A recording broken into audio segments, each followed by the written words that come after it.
It has happened to you. Maybe once, maybe many times. And I will describe the moment exactly because I want you to know from the first minute of tonight that I know. You were alone in the house doing something ordinary. The dishes, the folding, half a thought in your head, and someone said your name, clear, real, your name in a voice, sometimes right beside you, sometimes from another room, and you stopped, and you turned, and you may even have answered, yes, hello, who's there? And the house was empty. Nobody. And you stood there in the quiet with your heart going a little quick, and you did what everyone does. You checked the window. You blamed the television that was not on. You told yourself it was the pipes, the wind, your ears playing tricks, your imagination. And then hear this part. You told no one. Maybe for years. Maybe you have never once mentioned it to a living soul because there is no way to say I heard someone call my name in an empty house that does not sound to the modern ear like the beginning of a worrying conversation. So, you filed it away with the other unexplained things, and you carried it alone. Tonight, that ends, and I want to begin by telling you two things that are both true. The first, this experience is one of the most common on this earth. It is astonishingly common. The quiet majority of people have had it. Your neighbors have had it. The friends who would give you the concerned look have had it. Everyone files it away. Everyone tells no one. An entire world of people keeping the same secret from each other. And the second thing, and hear my care for you in this, if voices come to you often, or say frightening things, or trouble your days, then honor your body and speak with your doctor. That is the way, always. I will never teach you otherwise. But that is not what I am talking about tonight, and it is not what happened to you. What happened to you is the other thing, the single call. Your name once, clear in the quiet, from nobody. My people have known that experience for 1,000 generations, my friend. They did not file it away, and they did not tell no one. They had an understanding of it, a whole teaching. And when it happened to someone in the camp, the elders would nod, because they knew what it was. And tonight, at last, so will you. To understand the call, you must first understand what a name is in the old way, because the modern world has forgotten, and the forgetting is why the experience confuses you.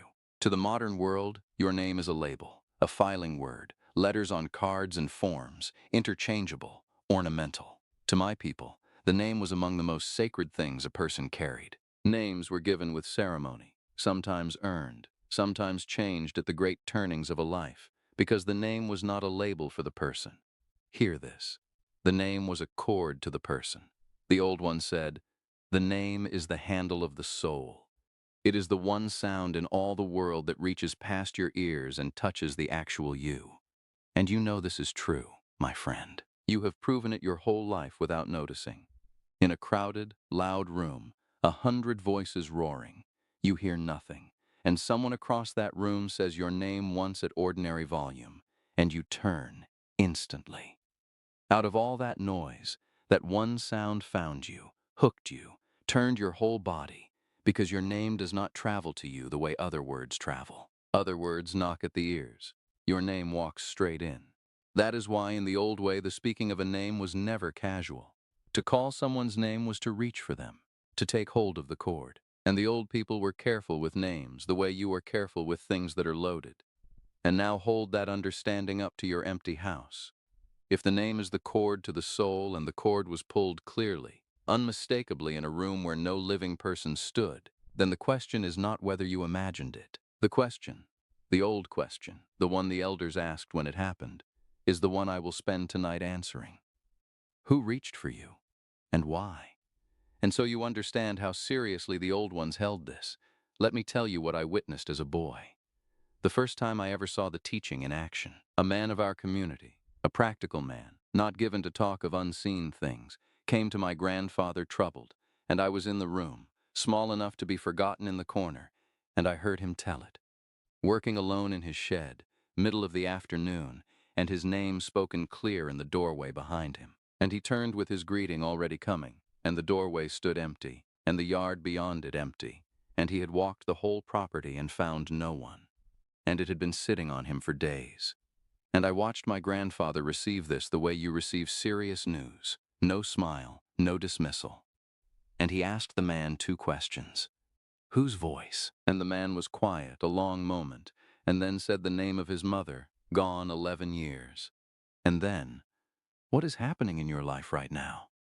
And the man told him of the decision he was carrying that season, a heavy one, about the land, about staying or selling and leaving, the kind of decision that bends everything after it. And my grandfather nodded slowly, the way he nodded when things fit, and he said, "So, your mother came to the door of your work at the hour of your heaviest carrying and called you by name. And you have spent 4 days trying to convince yourself it was the wind." And the man had no answer. And my grandfather said the sentence I have carried 60 years. The wind does not know your name. Only the ones who love you know your name. And I watched a practical man's face change in that room. Watched the trouble go out of it and something else come in.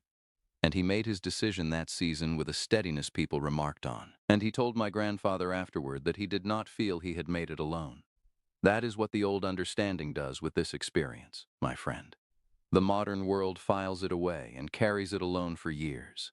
The old world asked whose voice and what are you carrying, and sent a man home steadied instead of spooked. Before I share the next teaching, I need to tell you something. I'm not going to be here forever, and most of what I know was never written anywhere. So, I sat down and I wrote it. All of it. 20 teachings, 4 parts, in the order they were meant to be received. The ones about names and chords and the ones who still hold yours. The ones about the quiet signals and how to answer them. The ones I have never said on camera. It is called The Native Way, and it costs less than one dinner you will not remember. Or look in the comments. But do not leave yet, because I'm about to tell you who calls the 3 callers the old ones knew. And by the end, you will know which one said your name. So, who calls? The old ones knew 3, and I will give them in order. The first caller, and for many of you, this is the one, is a loved one who has passed, saying the oldest greeting there is.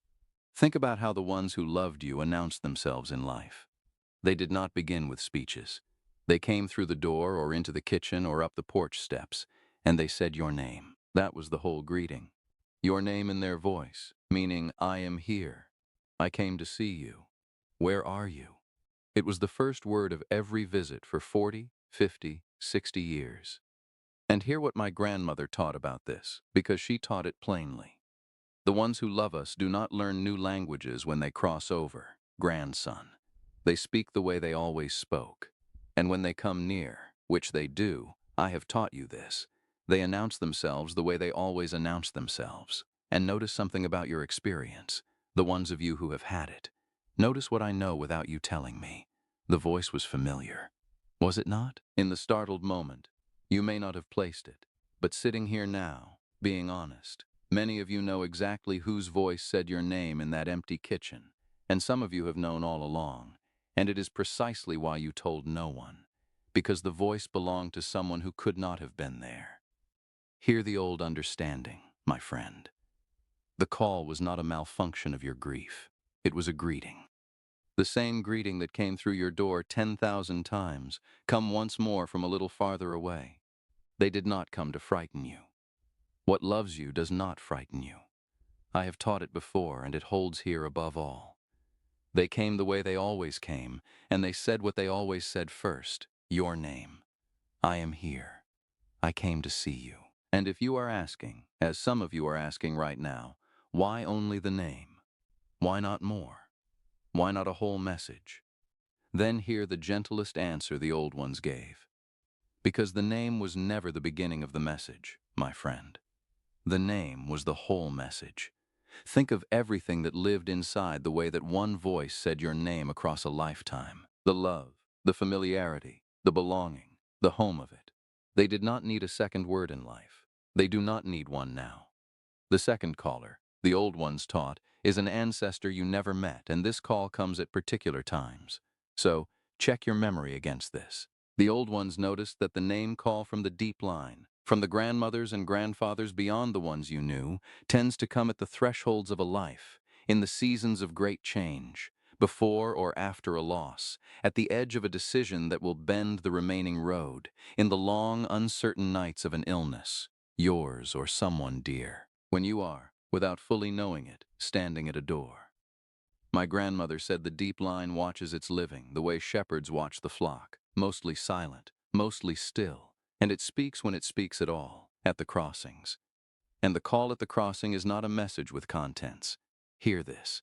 It does not come to tell you which choice to make. It comes to tell you one thing only, the thing the deep line has always needed its walking ones to know at the hard places. You are not walking alone. We see you. We are still here, and you are still ours. The name, remember, is the cord. And at the thresholds, the old hands give the cord one gentle pull, so that you feel, in your startled turning, what you can feel in no other way, that the line holds, that you belong to something older than your trouble. If your name came to you in a season of crossing, my friend, and I ask you to look back honestly at when it came, then you have already understood who reached for you, and you can stop being unsettled by the kindest thing that has happened in years. And notice, before we go to the third caller, one more thing about the timing of the calls, because the old ones track this carefully, and what they found will match your experience. The call almost always comes in the between states, not in the middle of your busy hours, and not in your deep sleep, but in the between. The edge of waking, when you are surfacing in the morning, and your name comes, and you answer before you remember you live alone. The edge of sleep, drifting down, and the call pulls you back up. The middle of ordinary tasks done on habit, the dishes, the folding, the driving of the long-known road, when the hands are busy and the mind has wandered off its leash. The old ones said these between states are the open states. In full waking, the mind is a wall of noise. Nothing gets through. In deep sleep, the door is closed another way. But in the between, the wall thins, the guard steps down, and whatever has been waiting patiently for a way through finds it. This is why the call so often comes at the sink and the threshold of sleep, my friend, and never during the television. The callers are not stronger in those moments. You are simply finally reachable. And hear what that means turned around, because it is an instruction. A person who builds quiet into their days, the sunrise sitting, the silence, the fire, the listening walk, all the things this fire has taught is building reachable hours into their life. And the reachable ones the old people knew receive more. Not because they are chosen more, because their door is open more. And the third caller, the deepest one, is the one my people would name with the most care, so I will speak it carefully. Sometimes the call does not come from the loved ones, and not from the line, and its purpose is the simplest and largest of all. It is a summons to wake. Hear how the old ones reasoned. When does the call come? Almost never in the noise. Notice this. It comes in the quiet moments, the between moments. Standing at the sink, drifting near sleep, alone on the porch, the moments when the noise of your life thins and something can finally get through. And what does being called by name actually do to a person? You know what it does. It happened to you. It stops you completely. Every thought scatters. The whole self turns and comes fully present, instantly, totally, listening with every fiber, more present than you have been in weeks. No other sound on earth can do that to you. And the old one said, that is the purpose. Sometimes the soul drifts so far into its routines, its worries, its sleepwalking years that heaven itself reaches for the one sound that can bring a person all the way back in one syllable, and pulls the cord, and the person stands in their kitchen wide awake at last heart, quick, fully arrived in the present moment for the first time in months, asking who called me. And the old answer, the beautiful answer, is whoever it was. Look what they accomplished. You are here now, completely here. The call to wakefulness is not asking you to do anything, my friend, except the thing you did in the very moment it came. Stop, turn, come fully present, listen. It is the same summons the sunrise makes, the same one the thin hours make, the one this whole fire has been making week after week. Wake up, be here. It matters that you are here. So, what do you do when it comes again and hear me? For many of you, it will come again. Here is the old response, and it is not what the modern world would guess. You do not investigate. You do not rationalize it away. You are done with the pipes and the wind. That door closed tonight, and you do not fear that above all, the old ones were firm. The name call in the quiet house was never once, in all the generations of the teaching, a thing to fear. What you do is what my grandmother did because I witnessed it. I was in her house as a boy when she stopped mid-motion in the way I now understand and turned, and I watched this old woman say calmly to the empty room in the way you answer someone who has come to the door, "I hear you. I am here." And then she stood a moment, quiet, open, listening. And then she went back to her work with a softness on her face that stayed the rest of the day. That is the whole practice, my friend. Answer out loud if you are alone, in the heart if you are not. I hear you. I am here. Because every caller, all three, wants only that. The loved one greeting you wants greeting back. The line at your crossing wants you to know you are held, and your answer tells them the knowing arrived. And the summons to wake wants exactly the wakefulness your turning already gave. Answer and stand a moment in the open quiet, and let the moment be what it is, a visit, a holding, a waking, and then return to your work and watch as my grandmother taught. Watch the days that follow gently without hunting, because the old one said the call often comes a little ahead of something, the way a knock comes a little ahead of the guest. And in the days after, notice what arrives, the news, the person, the turning, the thing you were being steadied for. And when it comes, you will understand the fullness of what happened in your kitchen. And one thing more, the last thing, and it is for the ones of you who have been carrying this experience as a secret for years, filed away, told to no one. Tonight, take it out of the file. Say it to someone.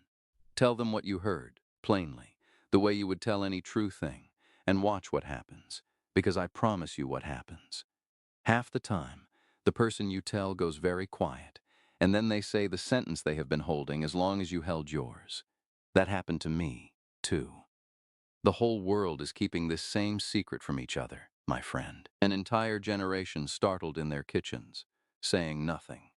Be the one who says it first. The loneliness of the unexplained things was always optional. It only ever needed one person brave enough to go first, and after 100 of these talks together, I believe that person is you. If what you heard today stayed with you, the book is there. The Native Way, 20 teachings, 100 pages, written the way I would speak to you if we were sitting together, with your phone or find the link in the comments. Read one chapter. Sit with it. Now, I want to hear from you. Tell me in the comments, whose voice was it, and how long have you kept it to yourself? I read every comment, and if this is the kind of conversation you have been looking for, subscribe to this channel. We are not collecting viewers here. We are collecting people who remember. Come back next week. I am not done teaching yet.